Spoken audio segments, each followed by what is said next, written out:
Shalom. I want to start off by giving all the praises, the glory, the honor to our Heavenly Father, whose name is Yahawah, and His only begotten Son, whose name is YAHAWASHI. Call Halayim La Yahawah BAHASHAM YAHAWASHI. All praises, glory, honor to the Heavenly Father, YAHAWAH BAHASHAM YAHAWASHI. BAHASHAM simply means in the name. YAHAWASHI is our only begotten Son, whom the world ignorantly called Jesus.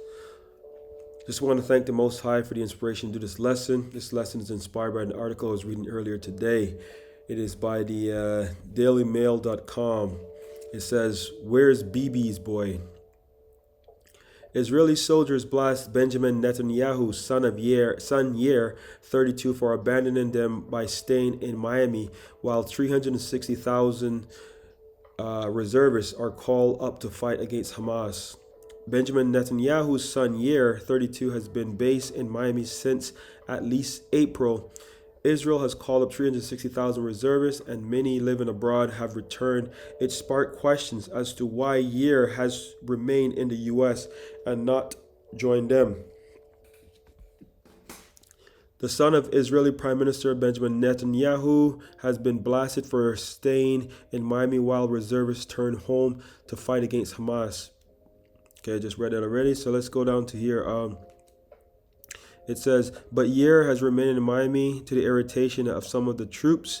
Yair is enjoying his life at Miami Beach while I'm on the front lines. One soldier, a volunteer serving Israel's northern front, told the Times,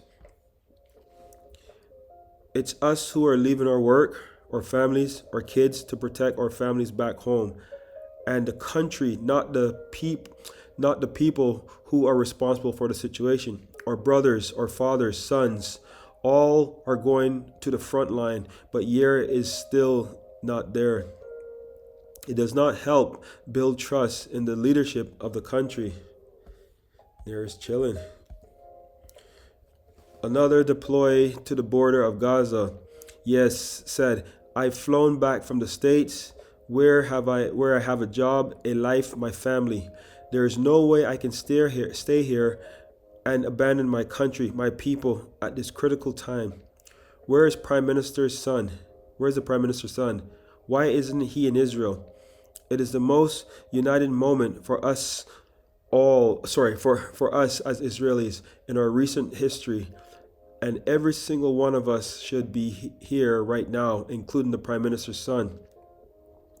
Yair, who studied theater at high school, undertook compulsory military service and worked in the spokesman's unit of the IDF rather than a combat soldier. Military service is compulsory for the majority of Israelis when they turn 18. Men have to serve 32 months and women 24. Okay, I'm not going to get into, you know what? Yeah, I'm going to leave it here for now because I just want to make this a quick hitter. Hopefully by the end of it, you're edified and to the point. So this is what is happening right now in the land of Israel, where the reservists, there are over 360,000 reservists have been called back from various parts of the world to do their mandatory service. You know, there's videos out there where Benjamin Netanyahu is speaking very boldly that he's calling for blood, essentially. So they're not backing down, and they want to annihilate Hamas and the whole region there, right? So I said, you know what? I think there's a saying that goes in the world: be careful what you wish for, because you see, there's a lot of these reservists all over the world. They pretty much drop everything they were doing. Some left their families behind, some left their jobs behind, and everything just to return home, just to go fight a war. But it's the Lord who's putting a spirit on all these people, including the leader, to basically go to war, because essentially that's what it's going to lead up to. But the Lord is going to delete a lot of people off the face of the earth. It's the slain of the Lord shall be many. So a lot of these guys that are reservists, they're in foreign countries, but they're not really practicing. They're part-time call-ups, right? So they're not even in their respective countries where they live in or currently staying for the meantime. They're not out there in the fields doing the combat day in and day out. And like I said, they have their families, their lives, and everything. But let's go to the scriptures right now. Jeremiah 18, verse 21. See, A lot of, like I said, a lot of these people have their families, so some of them are married, children, everything. It says Jeremiah 18 verse 21. Therefore, deliver up their children to the famine. That's what war brings, right? A lot of the rations, a lot of food goes to the soldiers, and pour out their blood by the force of the sword. Today's modern day sword is the guns, the tanks, the rockets, the missiles, so forth, and pour out their blood by the force of the sword, and let their wives be bereaved for their children. So a lot of these guys are inexperienced soldiers. They're reservists. They're not even, they're out there enjoying their life, but now they're being called back. They leave their families behind. So it says, and let their wives be bereaved of their children, right? And be widows. This is what's happening. And let their men be put to death, because the Lord is doing all this. Let their young men be slain by the sword in battle. So this is what this prime minister is pretty much, is doing. The Lord's putting the spirit upon him to do these things, but he thinks he's in control. But this is what's happening. So let their young men be slain by the sword in battle. So a lot of these reservists, they will be slain in this battle. Let's make no mistake, right? So a lot of them are going back home for that. So they don't really understand the magnitude. So this is why they're speaking out of, where is Bibi's boy, Netanyahu, sorry, where is his boy, because they're rightfully so. I mean, if you think that they have this automatically draft, it's called a conscription. They have the automatic conscription where they have to do the mandatory fighting in the war.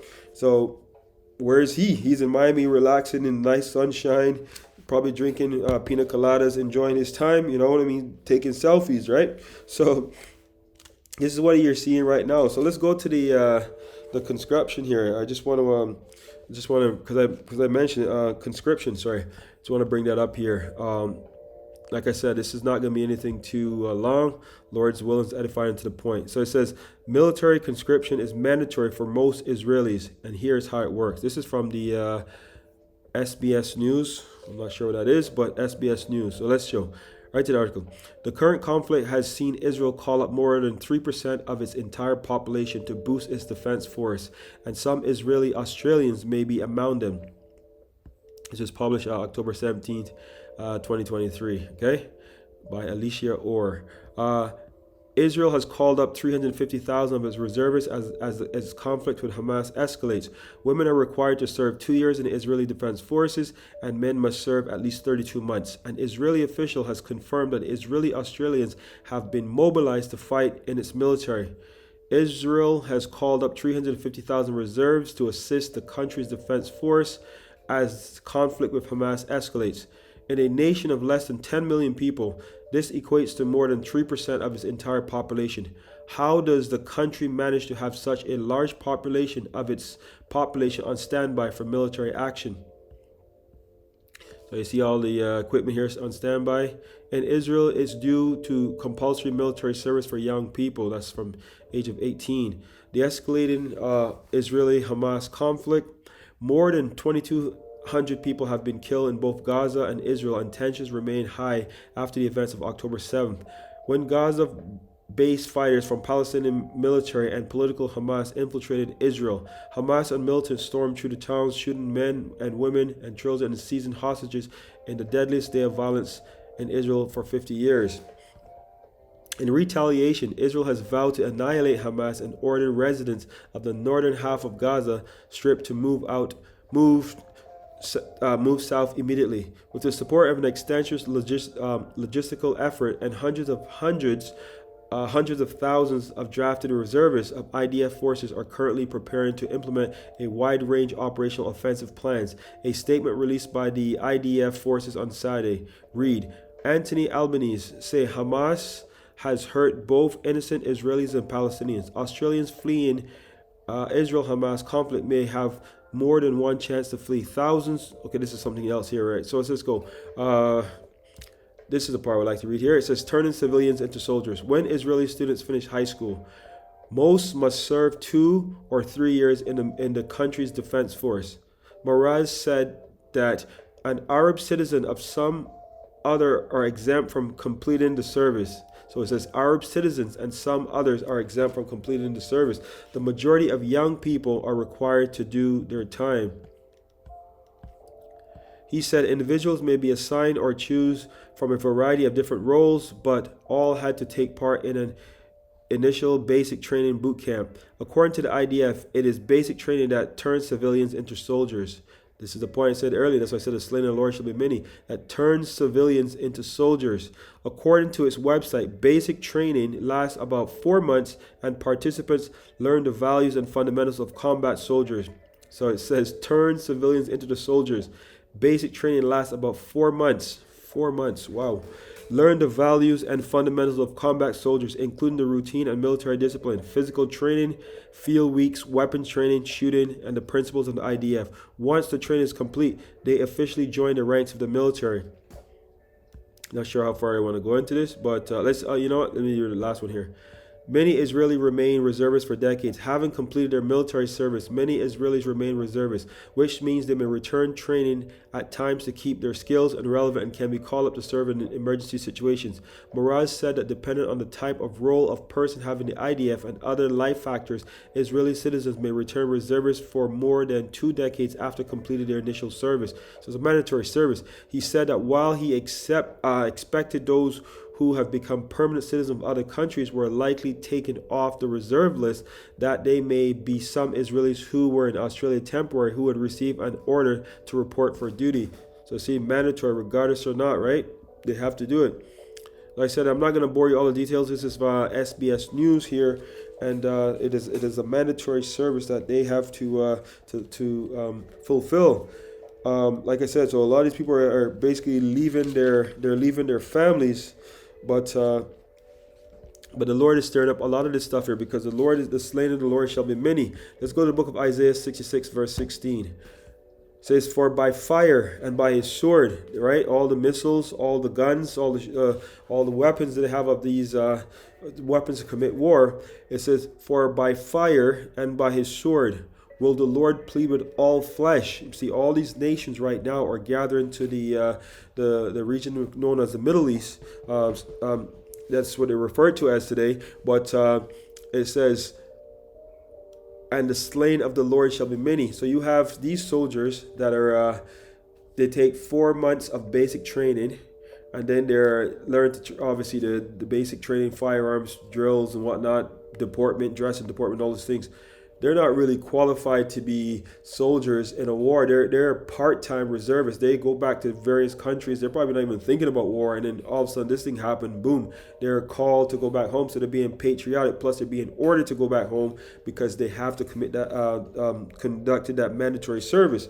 So you see, it says, for by fire and by his sword will the Lord plead with all flesh. See, the Lord is the one who stirred up the battle here. Remember, you can get a lot of accounts, Ezekiel 38, Joel the 3rd chapter, and the slain of the Lord shall be many. You're turning citizens into soldiers. It's not going to work. You see, because this is what the sovereign Lord is doing. Let's go to, and the reason why I say this, because in the Christian church always talks about, oh, God is good, God is great all the time. No, the Lord is an austere man. He's a man of war, right? Let's prove that. Now let's go to the book of, because I brought it up, I'll bring it up. He's a man of war, he's an austere man. Let's go to the book of Exodus. Bear with me for 1 second. Exodus 15, right to the point, verse 3. He's a man of war, the Lord is his name. Exodus 15, verse 3. Let's bring it up. Right to the point. It says, Exodus 15 verse 3, the Lord is a man of war. You heard that? The Lord is a man of war. Okay, he didn't say man of peace. YAHAWASHI is known as a prince of peace, but this is not time for peace. This is a time for war, right? The Lord is a man of war. The Lord is his name. And this is the time of war because biblical prophecy it has to go on. I mean, I'm looking. I just lost my train of thought for the word here, but biblical prophecy is engraved in stone. You know, the Lord's word, slow down, will not return void. Right? Sometimes I get so excited, my brain is just operating at a mile a minute. Right? But it says the Lord is a man of war. He's an austere man. The Lord is his name, YAHAWAH BAHASHAM YAHAWASHI. So there's not going to be no peace. All these nations are trying to get peace out there, but there will be no peace in the so-called region of the Middle East. All right. There's another article here. Is from the Free Press. It says, "We have to do what it takes. Israeli Canadian reservists say they're ready to fight." Okay, careful what you ask for. Montreal Tima Silver is waiting for the call to report for duty in the Israeli military. Born and raised in Ottawa, he was born and raised in Ottawa. The 21-year-old moved to Israel in 2020 to join the Israeli Defense Forces. Released from service last year, Silver said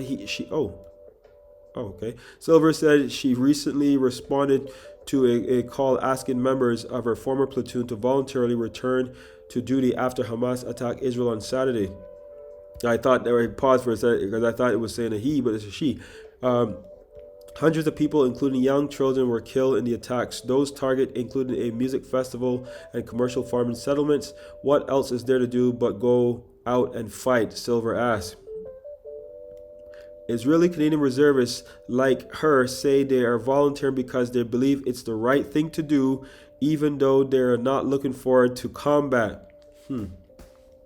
Careful what you ask for.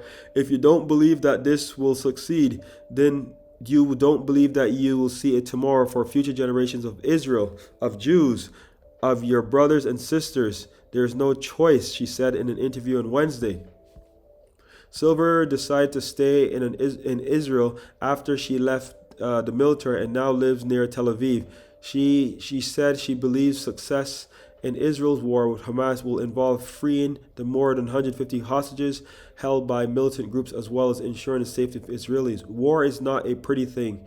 That is correct. Even though I serve in the army, I serve as a combat soldier. I am not sitting here happy that we're going to war, she says. It's a horrifying thing. It takes resources. It takes lives.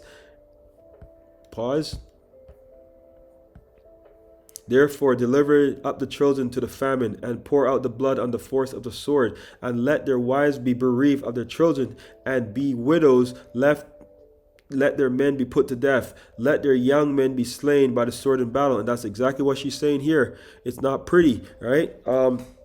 Josephine, let's go into this one here. Josephine Buchanan, who immigrated to Canada from Israel in 2012, now lives in Toronto area, worked in the recruiting during her military service in Israel and never been a member of the reservists. She said Israelis overseas aren't required to return to service if they're called up, but many are returning all the same. The article goes on and on. Not going to bore you with all the details. Like I said, I just wanted to make this fairly short and to the point, right? But this is what the Lord is doing. The Lord is stirring up all the spirit of all these people to fight because they believe they're doing the right thing. And even with all of that, you ask yourself, where is BB boy, right? Do as I do, not as I say. Where is BB boy? Israeli soldiers blast Benjamin Netanyahu's son Yair for abandoning them by staying in Miami while 360,000 reservists are called up to fight against Hamas. See, all these world leaders that are calling for war, calling for blood. Imagine if they suit up and put on a bulletproof vest and carry a gun and a radio or whatever they have and all the ammo and so forth to go out to war. They wouldn't do it, right? So they can speak very boldly because they're not the ones who's going to fight. They're not the ones going to war. So I was going to say war and fight at the same time. But this is what is happening right now because let's close off here with the book of Ecclesiastes because you have the prime minister ordering, saying there's going to be bloodshed and annihilation. Yeah, you need soldiers to fight, but where is your boy? That's a very good article. Look at all this here for a second before I even get to the last precept. All these major carriers. Toronto Sun. This is what I have. Toronto Sun. BB's boy as thousands show up to fight. Netanyahu Jr. chills out in Miami because there was a picture of him taking selfies out there with no shirt on, whatever, right? Earlier on the podcast, Yair came under fire by calling hundreds of thousands of Israeli protesters outraged. Okay, it's another one here. Yahoo News. Hamas militants doom, says Benjamin Netanyahu, and he warned Israel preparing ground attacks. So all these people, he's supposed to fight in the war as well too. So where is he? That's a very good article. Once again, where's BB's boy? But I'll close off in this because this is going to bring this all full circle. And I hope by the end of it, you've been edified. Like I said, it was going to be a quick hitter and to the point. Let's finish off with the book of Ecclesiastes 10, verse 1, 2, and 3. 3 is the point, but it's all together, right? So the book of Ecclesiastes chapter 10, which is also Sirach. A wise judge will instruct his people. Okay? and the government of a prudent man is well ordered. This is what he instructed them. He instructed them to war. As the judge of the people is himself, so are his officers. What manner of man the ruler of the city is, such are they that dwell therein. So now you got this prime minister, he's raging war, he's calling for war, calling for blood, but his own boy is not even doing it. So it says, as the judge of the people is himself, so are his officers. So the officers are going to battle, they're scared, they're disgruntled, they're pissed off, and rightfully so. But the thing, this is what's happening. But do as I do, not as I say. As the judge of his people is himself, so are his officers. What manner of man is the ruler of the city is, such are they that are dwell therein. An unwise king, all these rulers, they're kings. An unwise king destroyeth his people. Because, like I say, let's go to the book of, I just had it earlier, but you know what? I'll just bring up this one. It says, an unwise judge destroyeth his kings, and the slain of the Lord shall be at that day from one end of the earth, even unto the other end of the earth. And they shall not be lamented, neither gathered, nor buried. They shall be dung upon the ground. So you having these guys that have 4 months of basic training, living in all these parts in the world, they were doing their family thing, married, children, whatever, jobs, and all of a sudden, oh, this conflict happens, now they're flying back on a plane. These guys are not prepared, man. So it says, Ecclesiastes 10 verse 3, an unwise king destroyeth his people, but through the prudence of them which are in authority, the city shall be inhabited. Wow, I can drop the mic right there. Call halayim la YAHAWASHI YAHAWASHI Barakateh YAHAWAH BAHASHAM YAHAWASHI Barakateh YAHAWAH Barakateh YAHAWASHI Barakateh YAHAWAH Barakateh YAHAWASHI Call halayim la YAHAWAH BAHASHAM YAHAWASHI. Wow, I hope this lesson been edified.